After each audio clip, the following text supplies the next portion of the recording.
Tonight, our special coverage on Israel's war in Palestine as it enters its second month. Assalamu alaikum and good evening. This is Muslim News Canada on Muslim Network TV. I'm Aisha Ashraf. It's been more than a month since Israel started its war on Palestine. In the latest series of Israeli airstrikes, at least 16 Palestinians have died in Rafah. Several casualties have also been reported in Khan Yunis in the Gaza Strip. 1,000 refugees and 6 children have been forced to evacuate the Al-Rantize Children's Cancer Hospital by the Israeli army. The Palestinian news agency says 48 journalists and media workers have been killed since Israel started bombing Palestine. 8 others have been injured. No fuel has entered Gaza since October 7th. This is putting the lives of 2.3 million Palestinians at risk as vital services have shut down. UN Secretary General Antonio Guterres has termed the situation a, quote, tragedy of colossal proportions. Israeli Prime Minister Benjamin Netanyahu has signaled for intermittent ceasefires. Experts view this as a hint that will control Gaza's security post-war. However, his coalition's actions in the West Bank since the onset of war is drawing criticism.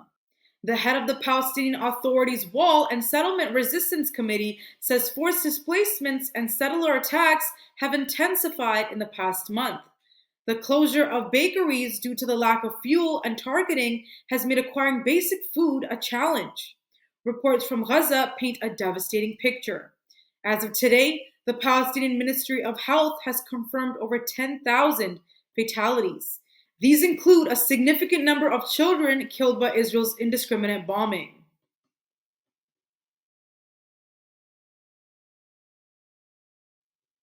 The U.S. Secretary of State is engaging with his Japanese counterpart to seek a unified response at the G7 meeting in Tokyo. Hezbollah has issued a stark warning in response to Israeli strikes in Lebanon. It has vowed to retaliate to Israel's war on Palestinian civilians. Russia has called for international nuclear inspections in Israel, following statements by an Israeli minister about possible nuclear options in the Gaza Strip. Despite international speculation about the existence of an Israeli nuclear arsenal, Israel has not publicly admitted possessing nuclear arms. In a developing story, Canadian authorities have successfully evacuated the first group of Canadians from the Gaza region. In a social media post, Foreign Affairs Minister Melanie Joly has confirmed that Canadian officials have met the evacuees on the Egyptian side of the border. International Development Minister Ahmed Hussein says the Canadians are in good condition. The group comprises up to 25 individuals. Global Affairs Canada says 80 more Canadian citizens, permanent residents, and eligible family members will be evacuated by the end of the day. Hundreds of pro-Palestinian activists rallied to stop a U.S. military supply vessel at the port of Tacoma in Washington. The protest was organized by the Arab Resource and Organizing Center yesterday.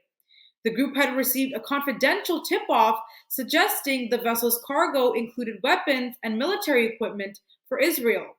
Later, a Pentagon spokesperson confirmed the ship's role in transporting U.S. military cargo.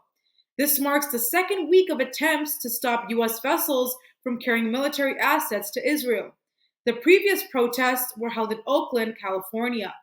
The protests aimed to send a strong message to President Joe Biden, who recently proposed over $14 billion in aid to Israel. The new aid is in addition to the existing $3.8 billion pledged for military support to Israel this year. Despite the delay caused by the demonstration, military personnel managed to load cargo onto the ship. A representative from the Arab Resource and Organizing Center calls the demonstration a success. He says the protest caused a delay, and one of the workers on the vessel expressed his desire to leave the ship. Daniel McKee, governor of Rhode Island, U.S., has dismissed his constituent service representative for supporting the Gaza ceasefire. Miguel Sanchez had held dual roles as a member of the Providence City Council in Rhode Island and a constituent service representative for the governor. Sanchez had introduced resolutions in the city council calling for a ceasefire. Investigations by The Intercept, a U.S. online newspaper, show that after a series of meetings with the governor's staff, Sanchez was asked to resign. Sanchez was initially told to remove his social media posts advocating for peace. His refusal to do so led to his termination. Sanchez remains a council member and continues to support the ceasefire resolution. The local American Civil Liberties Union has expressed concerns about the firing of Sanchez. Jewish Voice for Peace Rhode Island condemns his termination. There are other reports of Congress members facing challenges for advocating the Gaza ceasefire. The Democratic majority for Israel has initiated a $100,000 ad campaign against Republican Rashida Tlaib. The lead fundraiser is linked to LinkedIn founder Reid Hoffman.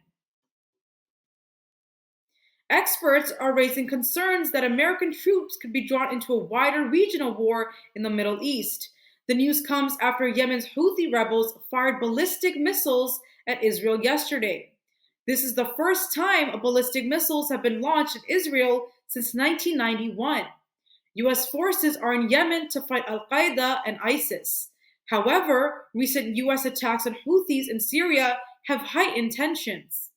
Analysts urge caution against jumping to conclusion about Houthi intentions without clear evidence. The Biden administration claims that the U.S. forces in Yemen serve as a deterrent to terrorism in the U.S. Trita Barsi, vice chair of a Washington think tank, says the presence of troops in Yemen does not increase America's security. On the contrary, it increases the risk of another war in the Middle East.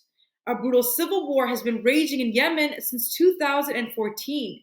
Houthi rebel groups in the north are backed by Iran, and the government in exile in the south is supported by the United States, Saudi Arabia, and the United Arab Emirates. Thank you for watching. Our news is produced by Muslim Network TV, which is a not-for-profit organization. We need your support for donations. Please scan the QR code on our broadcast or visit muslimnetwork.tv to donate now, so we can continue to amplify the voices of Muslims in Canada and abroad.